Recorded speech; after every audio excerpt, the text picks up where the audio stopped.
What's up, you guys? Welcome back to my channel. My name is Zoe, and today I'm going to give you some recommendations of books to read this spring. So I know that it is already spring and it's inching close to summer, but I still really wanted to make this video. I think making seasonal recommendation videos are really fun. They're really fun for me to watch. I really enjoy them. So I just wanted to go ahead and make this video. Spring is kind of like a weird seasonal personality, if you will. Like fall and winter and summer all have pretty distinct feelings and vibes and books that are really easy to recommend, but there's something about spring that's almost hard to describe. It's kind of just that feeling of newness and freshness and things are coming back to life. And for those reasons, I went ahead and picked kind of just a conglomeration of a bunch of different books. Some of these books I picked because they have strong characters and strong messages that make me feel empowered, which I tend to feel more in the springtime since we're kind of coming out of winter, which tends to be a little bit depressing and dark, and things are brighter now. So for those reasons, I picked a few books. I picked a few mystery thrillers that I think would just be really fun to read during the springtime. I picked some books that are just more light and fluffy. I also picked some YA books, some fantasy books, like just kind of all across the board with this recommendation. I really wanted to pick stuff that interests a lot of different people, no matter what genre they like to read. So yeah, I'm just gonna go ahead and jump in and just talk about some of these books. I have 10 books for you guys today that I think would be amazing to add to your spring TBR if you haven't already read these books. So let's go ahead and talk about these books. The first book that I'm going to talk about is one of my favorite books of all time. I'm excited to talk about it because I haven't talked about it in a long time, and that is The Loneliest Girl in the Universe. This is by Lauren James. I think this book is super underrated. I never hear of anyone else talking about this book, which makes me a little sad, but I'm also like, it's okay. Like, I love you. That's all that matters. This book follows our main character, Romy Silvers. It's kind of a dystopian sci-fi, which don't let that fool you because I don't like dystopian sci-fi, and I absolutely loved this book. Romy is the last surviving passenger on a spacecraft. She was born on the spacecraft and her parents actually died, leaving it to her, and it is her mission in her life essentially to get this spacecraft to Earth 2 to help cultivate a new Earth, and it's so good. I really liked it. I know a couple other people think it's dumb and didn't enjoy it, but there's something really magical about this book, and Romy's a teenager, so I just found her character to be incredibly inspiring, and she has to face a lot of fears and challenges, and she's strong and she's smart, but she's still a teenage girl, and it's really relatable, like some of the things that she's going through. Man, I just absolutely adored this book. I think it's so good. I am definitely due for a reread for sure. If anyone out there wants to buddy read this book with me, let me know in the comments. I really want to reread this book, and I think it'd be fun to read it with someone else who's interested in reading it as well. I also think that it's like better going into this book not knowing a whole lot. I think that I didn't go in really knowing a lot, and there's definitely some things happen that kind of surprised me, which made the book really fun and fast-paced. So for all of those reasons, I definitely recommend picking up this book this spring. The next book I want to talk about is another one of my favorites of all time, and that is Sugar. This is by Deidre Riordan Hall, and it is a very hard-hitting, very tough to read book, but it's very powerful. This follows our main character, Sugar, who is very, very overweight and is bullied a lot because of it. She's bullied by not only,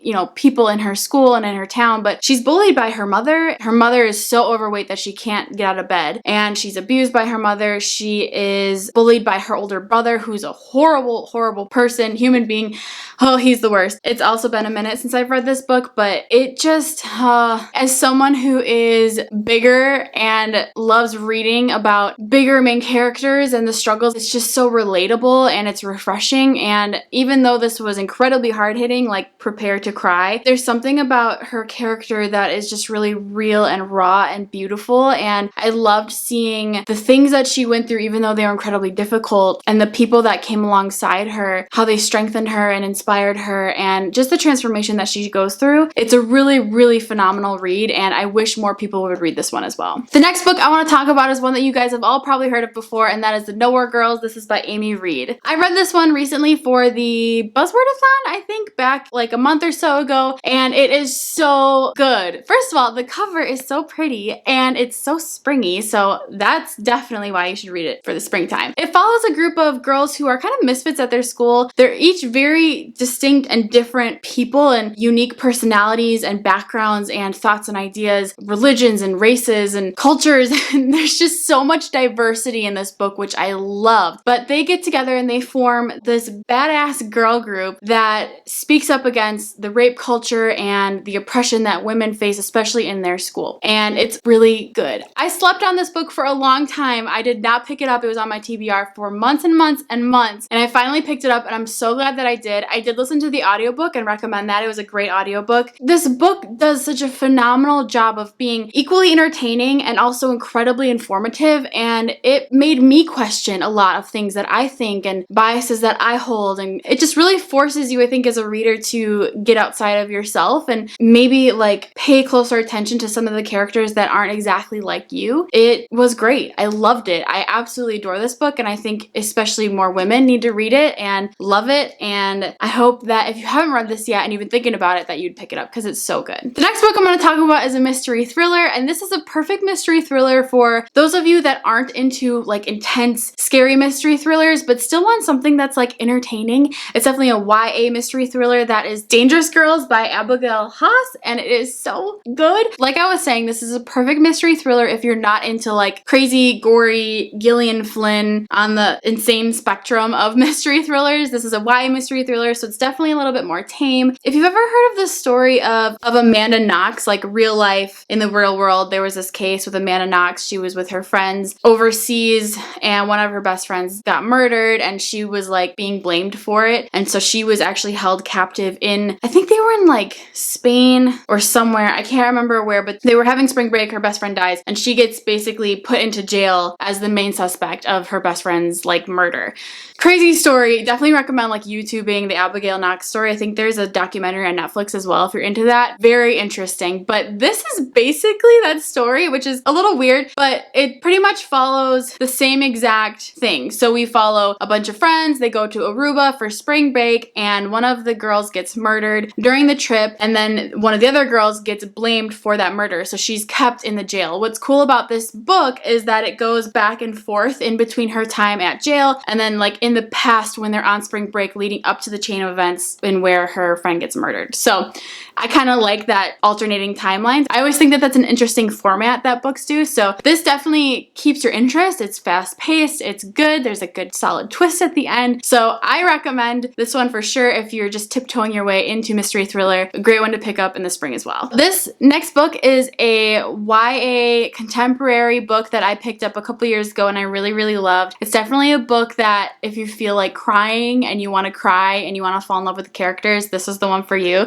And that is All the Bright Places. This is by Jennifer Nivian. It's so good and sad, but good. So I don't want to give too much away. It's a pretty easy to understand storyline. It follows a boy and a girl, and they both are struggling with very different things, but their struggles bring them together and they form this friendship and this bond. And it's the story of how they affect one another's lives and what happens during that time. That's a pretty like, okay, yeah, I've heard that one before, next.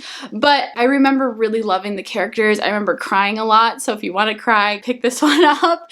I just thought it was good. I think Jennifer Nivian is a really solid like YA author, and I enjoy most of what she writes. If you haven't picked this one up yet, I definitely recommend it. The next book that I have, I'm excited to talk about because this is another one of my favorites of all time. I'm sure you've heard of it by now, but if you haven't, I'm definitely begging you to pick up and read Nevermore. It is so good, you guys. I also have the second one right here, Wondersmith. In case you have already read Nevermore, you need to pick up Wondersmith. This one, in my opinion, was even better than the first one. So basically you need to read both of them, get caught up in the series, and fall in love because it is so good. Nevermore is a middle grade fantasy book that follows our main character, Morgan Crow, as she is supposed to die on her 11th birthday. She's also cursed, which means that everything bad that happens in the town that she lives in gets blamed on her. So if their neighbor goes and steps on the ice and breaks their leg, it's Morgan's fault because she's cursed. So we follow Morgan Crow as she's supposed to die on her 11th birthday, but then gets whisked away to this magical place where there is a school, but she has to go through these trials in order to be part of the school and be chosen. And it's just so good. It definitely gives Harry Potter vibes. I know it gets compared to Harry Potter a lot. It's for good reason. Like, it's not Harry Potter, absolutely not, but it has just those same feelings of schools and magic and world building, and the world building is so brilliant and the characters are so brilliant. It's really easy for middle grade to be too cheesy and too easy, and I don't think sometimes we give our middle schoolers like enough credit. And I mean, obviously I'm not a middle schooler, so I love reading middle grade that's a little bit more intense. That's definitely this. It doesn't shy away from difficult situations, and I just think Morgan's a brilliant character, and I loved seeing her journey. Strongly, strongly recommend. This is such a fun series to get into. I absolutely love it. Cannot sing its praises enough. Like I said, if you've already read Nevermore, please, please, please pick up Wondersmith because it is so good. I loved Wondersmith a lot. Like, I liked Nevermore. I loved Wondersmith, and I am so excited to see what happens in the rest of this series. Definitely recommend. This is such a perfect springtime read because it's a little bit mysterious, a little bit fun. We follow a character who is faced with a lot of hard decisions, and oh yeah, just so good. I'm just like falling back in love with it the more I talk about it. The next book I definitely want to recommend is a manga. I thought it'd be fun to throw manga in there. I've really been enjoying reading manga. I'm still definitely, I think, like a newbie when it comes to manga, but I think the perfect springtime manga to pick up and try is Dreamin' Sun. This is a really fun and cute manga. I could also definitely recommend this for summer. It's kind of like New Girl meets manga, but a little bit of a younger generation. It's silly. It's this girl who ends up rooming with a bunch of guys. They're all just kind of like dorks in a sense, and it's just how like she fits in with them and the various shenanigans that go on. I think it's really been a fun ride to just see what happens with all these characters, and yeah, it's super cute and adorable. And if you haven't read manga before, I definitely think this is a great starting place. It's not hard to read. It's easy to invest in the characters because they're really lovable, even though they're kind of like, oh, why are you doing that? But you love them anyway. Yeah, so I totally recommend this manga. If you haven't read manga before, you haven't read this one, perfect time to pick it up is in the spring. The next book I want to recommend is another YA mystery thriller. I think springtime is like a good, because like it's spring and you want to try new things, but you don't want to just like dive into like totally new things. So if you're trying new things and you're trying mystery thriller, again, a great starter mystery thriller. This is one that like got me really into the genre, and that is Little Monsters by Kara Thomas.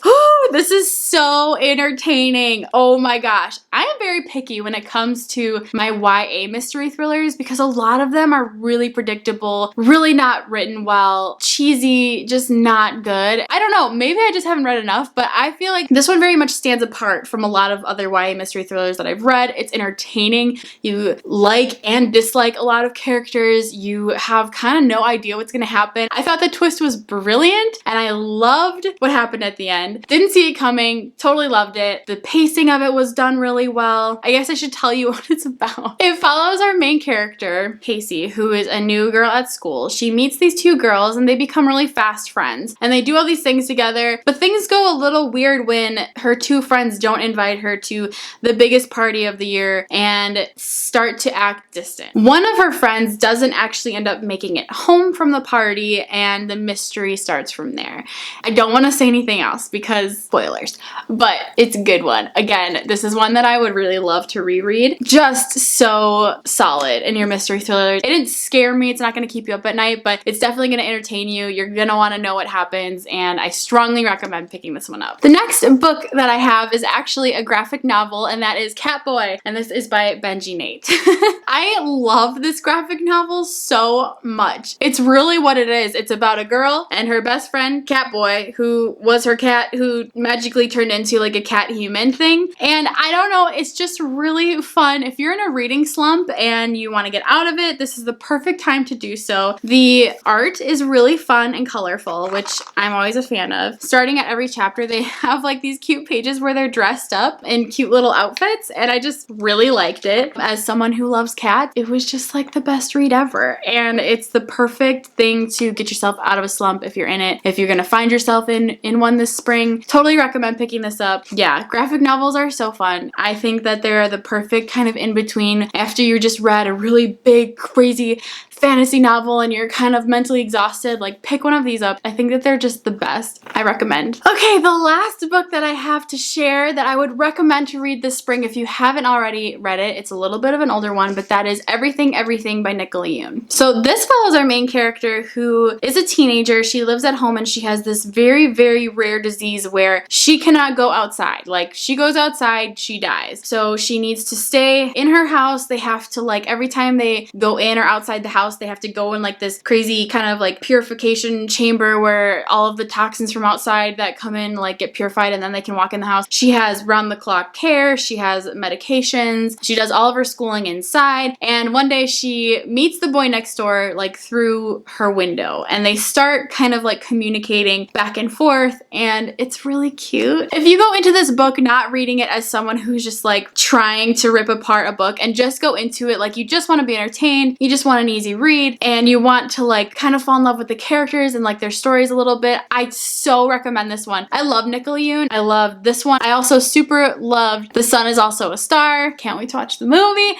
So yeah, this is another great springtime read. Really easy read. There's some stuff that happens at the end that I didn't see coming, so it wasn't expected. I really enjoyed it. I thought her character was really easy to like, and overall this was a really solid book in my opinion. I thought it was really fun, really entertaining. So if you're looking for something to read this spring, I definitely recommend trying this one out. If it's been on your TBR for a while, go ahead and give it a try because it's really fun. All right, you guys, well those are all of the books that I have for you today. Those are all of the books that I would recommend trying out this spring if you haven't already. If any of these books interest you, let me know down below. I'd love to hear your thoughts. If you've read any of these, if you disagree, if you didn't like any of them, let me know in the comments. I'd love to chat about these books with you guys. And if anyone is actually interested in buddy reading The Loneliest Girl in the Universe with me, please let me know because I really do want to reread it, but I think it'd be really fun to read it with a friend. So let me know in the comments if you're interested in reading it and I will connect with you, and that could be really fun. Okay, you guys, well I hope you have a wonderful rest of your day wherever you are. I'll talk to you soon in my next video. Bye!